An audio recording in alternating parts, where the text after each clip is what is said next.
Assalamualaikum warahmatullahi wabarakatuh. Selamat pagi, siang, dan sore buat teman-teman semua. Kembali lagi dengan kita di podcast Komadiksi, podcast seru yang bikin kangen di hati. Nah, teman-teman, sebelumnya perkenalkan, di sini aku Nur Fadilah Azizah Rabbani dari program studi D3 Kebidanan. Untuk podcast kali ini, kita kedatangan tamu spesial nih, yaitu Mbak Hana. Mbak Hana, bisa dong kenalan dulu? Oke, baik teman-teman, selamat pagi. Perkenalkan, nama aku Korihana Putri. Aku dari Prodi Pendidikan Teknik Bangunan, Fakultas Keguruan dan Ilmu Pendidikan. Oke, sebelum kita masuk ke podcast nih, boleh nggak sih Kak Hana untuk ceritain dulu awal mula pengalaman-pengalaman sampai ide jualan bisnis ini bisa muncul? Jadi, buat awal mula atau ide aku awal jualan itu sebenarnya aku tuh pernah ikut kerja sama orang lain. Jadi waktu aku ikut kerja sama orang lain itu aku berpikiran kalau aku tuh nggak selamanya bakalan kerja di tempat orang itu. Jadi aku tuh berpikir kalau misal aku kerja terus sama orang itu juga hasilnya nggak seberapa, tapi banyak waktu yang kebuang. Terus habis itu aku juga kayak banyak capeknya daripada sama hasil yang didapatkan gitu. Akhirnya aku bertekad buat pakai metode copy paste. Jadi aku mengamati, habis itu aku melihat, kemudian aku memodifikasi gimana sih bisa dapat resep-resepnya itu, terus cara masaknya, sampai akhirnya aku bisa bikin usaha sendiri. Wih, keren banget nih. Karena ini keren banget ya. Oke, kan banyak mahasiswa punya ide. Nah, ceritain kenapa dari semua ide yang ada, kamu pilih buat nama produknya? Kimbab Nakek. Nah, Kimbab Nakek. Kenapa Iya. pilih produk itu? Iya, sebetulnya pemilik usaha yang sebelumnya aku ikut buat kerja di sana itu juga sama jualannya kayak aku, tapi kan itu tadi aku memilih buat memodifikasi. Jadi sebenarnya sama-sama produknya itu kimbab dan kue-kue bakery lainnya, tapi itu aku modifikasi jadi lebih bagus, terus jadi lebih menarik gitu. Jadi sebenarnya nggak ada yang spesial ya, cuma dengan memodifikasi itu tadi kan jadi aku lebih tahu, oh ternyata kalau yang seperti ini tuh lebih bagus. Jadi lebih banyak dilirik sama orang lain gitu dibandingkan sama yang sebelumnya. Oke, nah awal mulanya tadi nih, kan karena kerja sama orang, terus kayak merasa kalau hasil dan usahanya tuh nanti nggak sesuai, makanya sampai munculkan ide baru. Iya. Nah, pas mulai usaha ini, nah awalnya butuh modal.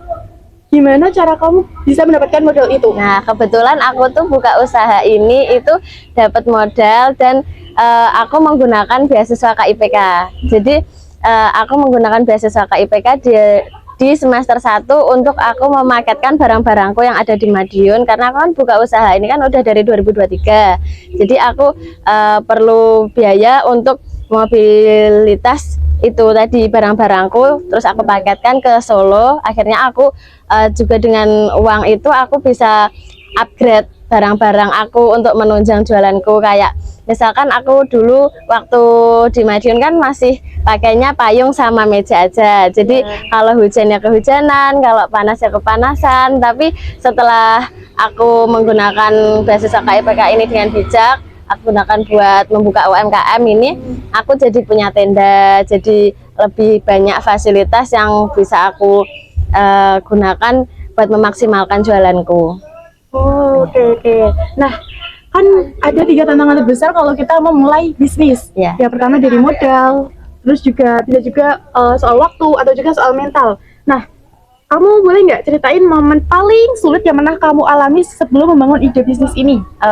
Kalau tantangan paling sulit ya sejauh ini, kalau masalah misal skill memasak atau skill berjualan itu kan dari kecil emang aku passionku udah berdagang ya, jadi udah biasa kayak nggak malu lagi buat menawarkan produk ke pelanggan gitu, atau buat menarik perhatian pelanggan itu udah nggak maksudnya udah nggak perlu belajar gitu karena udah terbiasa. Tapi kalau untuk kesulitan yang aku hadapi itu waktu aku jualan di Solo ini kan, aku tuh belum belum tahu lapaknya harus di mana gitu. Aku harus survei. Akhirnya aku kemarin itu survei di CFD Slamet Riyadi. Itu aku 8 kali penolakan perizinan tempat, dan aku berturut-turut selama 8 kali itu setiap hari Minggu itu ke sana untuk tanya. Kemudian 5 kali aku tanya di sekitar kosku, itu juga penolakan 5 kali perizinan. Katanya hanya warga penduduk lokal aja yang boleh berjualan di situ. Dan pendatang itu ya seperti dipersulit gitu kan. Nah, jangan juga ya, akhirnya aku dikasih tahu sama temanku yang kebetulan dia juga partner aku. Kalau jualan itu dia bekerja sama aku, jadi aku memberi upah dia untuk ngantar jemput gitu. Nah, itu aku di CFD Colomadu itu langsung diperbolehkan hari itu juga jualan. Nah, jadi first time banget nih di CFD Colomadu itu yang Iya, dapat. betul. Mahasiswa Slamet Riyadi kayak ditolak-tolak terus Iya, karena kesenjangan kamu pendatang.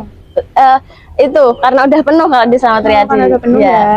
Kalau di yang dekat kos itu bolehnya penduduk lokal aja. Penduduk lokal aja. Iya. Oke. Jadi kesulitannya itu buat perizinan tempat. Perizinan tempat. Betul. Jadi pas awal mula ini yang benar-benar mempersulit itu perizinan tempat. Betul.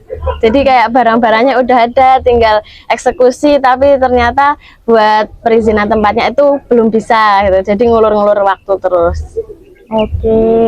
Nah, menurut cerita yang udah kamu sampaikan tadi nih, banyak banget proses yang dia ini membuat kamu harus meluangkan banyak waktu. Sedangkan posisi kamu sendiri juga sebagai mahasiswi. Betul. Nah, kalau misalnya ternyata di suatu momen kamu ini ada ujian dadakan, atau kayak misalnya tiba-tiba kamu harus kerja kelompok yang mengharuskan banget kamu hadir nih, gimana cara kamu buat mengatur dua dunia ini, antara duniamu di bisnis dan juga duniamu sebagai mahasiswa? Oh iya.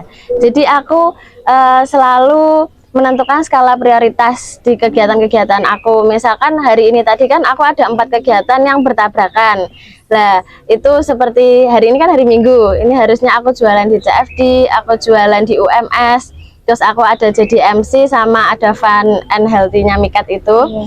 Nah, aku memilih skala prioritas yang benar-benar aku tuh dibutuhin di situ gitu. Jadinya aku tadi memilih 2 skala prioritas yang paling benar-benar urgent. Jadi semisal yang lain masih bisa kayak depending atau masih 2 kali pertemuan gitu, atau masih kayak gladi-gladi gitu, lah itu aku jadikan skala prioritas kedua gitu. Jadi seperti itu, seperti halnya waktu aku jualan sama kuliah.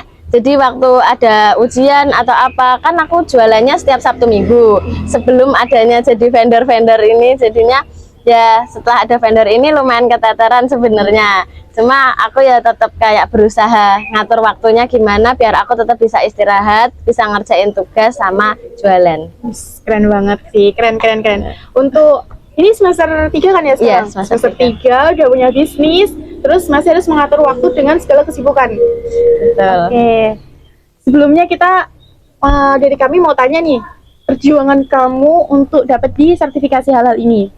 Kan bisnis makanan kamu sekarang ini sudah bersertifikasi halal. Betul. Ini tuh suatu pencapaian yang luar biasa banget pastinya kan. Betul. Apalagi kamu tadi memulai dari awal gitu. Terus kayak apa sih motivasi kamu sampai kamu perjuangkan buat dapat sertifikasi halal ini? Jadi sebetulnya itu dari 2023 kan, dari kelas 2 SMK waktu aku pertama kali awal membuka UMKM ini, aku tuh udah kepikiran kalau sebenarnya pengen menghalalkan produk aku gitu. Sebenarnya emang semua produknya itu udah halal bahan bakunya, cuma kan kalau kita nggak punya sertifikasi halal, nanti ditanya sama orang, kamu ada bukti nggak sertifikasi halal, kok bisa menganggap bahwa produkmu itu halal gitu. Nanti kalau ada pertanyaan seperti itu, jadi aku kepikiran buat ngebikin itu sertifikasi halalnya. Kemudian baru aku realisasikan waktu aku semester 3 ini, dan itu juga butuh proses 1 bulan. Itu aku harus bikin sampel, kemudian aku ngasih ke yang bagian bertugas untuk membuatkan sertifikasi halal itu, kemudian dibuatkan, dan ini tadi udah baru kemarin udah jadi 8 lembar sertifikasi halal. Keren. Jadi seluruh produk aku sekarang udah bersertifikasi halal, dan alhamdulillah udah terdata di Badan Halal. Keren banget. Jadi semester 3 mahasiswa dengan segala kesibukan ini udah punya sertifikasi halal, udah punya bisnis sendiri nih. Alhamdulillah, keren banget sih, Masya Allah. Oke, ada nggak sih kayak misalnya kan pasti ada aja nih pas kamu berusaha buat dapetin sertifikasi halal, orang-orang yang mungkin ngomongin yang enggak. Mungkin yang paling kerasa di kamu, ada nggak sih orang yang kayak bilang kesalahpahaman mengenai sertifikasi halal ini, kayak mungkin dia berpikir oh cuma cari nama nih, atau mungkin dia tujuannya apa sih, kenapa harus sertifikasi halal gitu. Mungkin kalau buat tantangan terkait itu nggak ada ya. Tapi mungkin pertanyaannya orang-orang tuh ya itu tadi, ngapain di sertifikasi halal, logikanya aja makananmu itu juga berbahan dasar nasi atau apa gitu, yang udah pasti itu tuh halal, nggak perlu lagi dicek gitu. Tapi kan kembali lagi sama perkembangan zaman, jadi kita juga harus mengikuti apa yang dianjurkan oleh pemerintah, seperti membuat sertifikasi halal itu supaya produknya itu bisa terdata dan bisa terdeteksi kehalalannya. Oke. Nah, tadi dapat 8 sertifikasi halal nih. Udah benar-benar terdata. Nah, setelah dapat sertifikasi halal itu tadi, kira-kira kamu ngerasa nggak ada perubahan signifikan di jualan kamu? Kayak mungkin sebelumnya dia gimana, terus sekarang punya perubahan signifikan, kondisinya mungkin kayak lebih laris, atau mungkin lebih banyak peminat, mungkin kayak dia lebih terkenal gitu. Nah, betul banget nih Kak Fadil. Jadi aku waktu habis ngebikin sertifikasi halal ini, jadi orang-orang tuh jadi tambah tertarik gitu, tambah tahu, oh jadi produknya dari Hana ini udah bersertifikasi halal dan pastinya udah aman buat dimakan. Apalagi produkku itu berlabelkan makanan ramah anak nih. Jadi bagi para orang tua yang mau membeli dagangan aku, jadi mereka tuh nggak perlu khawatir karena tinggal scan aja barcode yang ada di sertifikasi halal aku, udah muncul itu bahannya apa aja, cara masaknya gimana, terus alamat sampai profil aku itu udah ada di situ gitu. Jadi nggak perlu takut lagi buat misal rumput lautnya mereknya apa, itu juga ada di situ. Berarti emang sedetail itu ya buat sertifikasi halal? Betul. Oke, nah aku masuk ke pertanyaan tentang pengelolaan bisnis kamu ini ya. Boleh nggak sih kamu jelasin sedikit tentang sistem yang kamu bangun, kayak kamu ngerjain sendirian atau mungkin kamu punya tim-tim kecil gitu kan? Kalau di awal tadi nih kita tarik ke awal, kamu termotivasi dari karena kamu kerja ke orang, terus kamu bikin bisnis ini. Betul. Terus kalau sekarang nih, saat ini yang kamu kerjakan, kamu itu punya tim kecil, tim khusus, atau mungkin kayak kamu masih bekerja sendirian? Untuk saat ini aku masih bekerja sendirian ya, masih apa-apa sendiri, juga ada pesanan, jualan di CFD, jadi vendor di 3 kampus nih kebetulan, kampus UNS Kentingan, kampus Kleca, sama kampus Pabelen. Jadi 3 vendor itu juga sendirian, Masya Allah banget rasanya.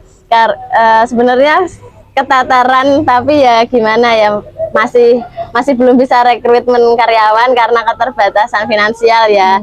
Juga karena kita tahu kebanyakan kalau rekrutmen juga sesama mahasiswa, jadi sama-sama sibuk gitu. Takutnya kalau dianya nggak bisa, aku udah terlanjur kayak kayak naruh harapan, kayak percaya gitu ya, tapi dia nggak bisa kan, jadi berantakan gitu. Mending aku lakuin sendiri dulu sampai saat ini. Jadi buat kalau tim itu belum ada, masih dilakuin sendiri. Tapi kalau buat transportasi dari kos ke CFD itu aku udah beberapa kali ngasih pekerjaan ke teman-teman sesama mahasiswa, jadi mereka bisa dapat uang dari aku dan aku bisa dapat jasa dari mereka. Jadi kayak emang sistemnya jasa aja gitu ya? Jasa. Maksudnya kayak kalau buat mereka kamu pekerjakan gitu belum bisa mempercayakan itu, karena kamu juga masih mempertimbangkan dari segi finansial kamu. Betul. Oke. Nah, ngomongin tentang kimbab, nah kan sekarang ini juga banyak ya persaingan pasar. Betul.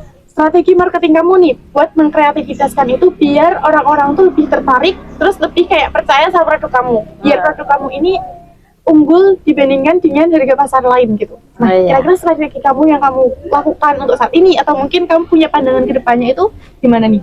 Jadi aku kan orangnya itu nggak berhenti belajar ya, pokoknya harus pengalaman gitu. Karena kemarin waktu awal-awal jualan Itu aku baru kayak dasar-dasar gitu. Jadi nasi digulung pakai sosis, habis itu selada, timun, wortel biasa. Nah, kalau sekarang aku lebih ke cita rasa sama menariknya hidangan aku itu. Jadi udah mulai aku olah, oh rasanya biar enak tuh, biar pas kayak gimana. Jadi wortelnya itu sekarang udah dikasih bumbu. Terus habis itu aku kasih kol ungu juga, aku tambahin ayam katsu. Sausnya aku beliin yang premium yang ya mungkin harganya itu bisa dibilang lebih mahal daripada yang sebelumnya gitu, dan rasanya juga jauh lebih better daripada sebelumnya. Oke, berarti kamu lebih meningkatkan di cita rasanya itu ya? Iya, sama penampilannya. Penampilan.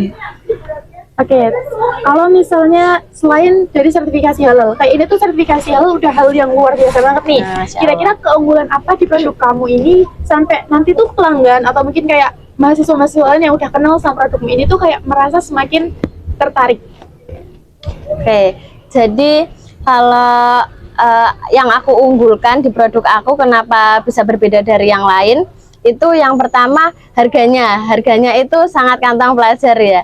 Jadi di aku itu per paket kayak misalnya 10.000 itu isinya udah 6, isinya itu udah 5, sedangkan yang di lainnya itu satu piece-nya, satu bulatan itu 2,5. Iya sih, ya benar-benar banget. Dan itu juga padahal sama aja, mungkin malah lebih bagusan punya aku, cuma yang dengan teknik marketingnya mereka jadinya per piece-nya itu bisa semahal itu, padahal aslinya juga HPP-nya itu sama gitu. Oke, pertanyaan selanjutnya ya, kita masuk ke tentang seberapa menginspirasi kamu nih. Kayak yang pertama ada pertanyaan dari aku, misal nih, kamu kembali ke awal banget ke diri kamu yang memulai ide bisnis tadi. Kamu punya nggak sih nasihat dari kamu yang sekarang buat diri kamu yang dulu gitu? Mungkin kalau nasihat jangan menyerah terus, karena kan kadang aku tuh kalau semisalkan jualan aku kurang laku gitu dulu, sebelum aku tahu teknik marketing, sebelum aku ikut kelas memasak gitu, itu kan masih minim banget pengalaman, karena aku kerja sama orang itu juga di bagian jaga standnya aja, jadi bukan di bagian memasak, bukan di bagian marketing gitu. Jadi waktu awal-awal tuh aku gampang nyerah banget gitu, ini kok sepi banget yang beli, terus habis itu kok sedikit banget yang ngejual, terus di situ tuh mental aku tuh sempat ngedown, dan aku tuh kayak mau berhenti gitu, mau berhenti jualan. Tapi aku selalu bilang ke diri aku, nggak apa-apa, coba lagi, kamu pasti bisa ngelewatin masa-masa sulit itu. Terus akhirnya aku sampai sekarang tetap konsisten selama dari 2023 sampai 2025 ini, selama 3 tahun ini, dan setiap kali jualan tuh selalu upgrade. Oh, oke. Ya, Jadi pesan yang pengen banget kamu sampaikan ke diri kamu yang dulu nih, Jangan menyerah. jangan menyerah. Iya. Oke. Tetap konsisten. Konsisten buat semua proses itu tadi. Iya. Untuk dari kamu nih sebagai pengusaha muda, Iya. menurut kamu hal yang paling penting itu tentang omset yang besar atau mungkin ada hal penting lainnya yang memang itu tuh penting banget gitu? Kalau menurut aku itu omset besar itu nggak terlalu penting ya. Yang penting itu kepuasan konsumen. Karena kalau semisalkan konsumen itu puas dengan apa yang kita berikan, itu pasti dia bakal kembali. Dia bakal manggil teman-temannya buat beli dan buat ngerasain gimana sih masakan aku gitu, gimana sih kuliner aku. Jadi kalau buat omset itu mengikuti nantinya. Ya, mengikuti. Dengan semakin puas konsumen, semakin banyak yang datang, semakin banyak yang beli, begitupun dengan omsetnya pasti semakin besar. Oke, nah untuk misalnya ada teman-teman di luar sana nih yang dia ini juga suka banget di bidang kuliner, kira-kira pesan apa yang mau aku sampaikan ke mereka?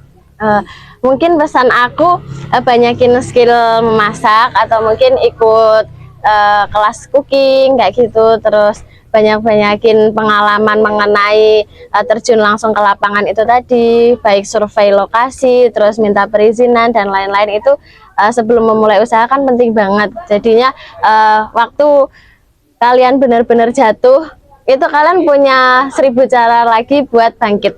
Iya.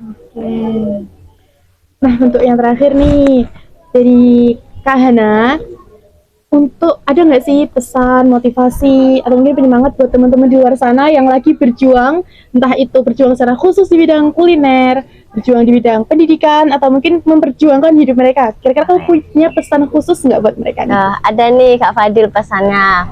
Eh, buat kalian yang lagi berjuang buat masa depan, entah itu buat pendidikan, entah itu buat memperjuangkan kehidupan kalian, ataupun sama kayak aku nih di bidang kuliner.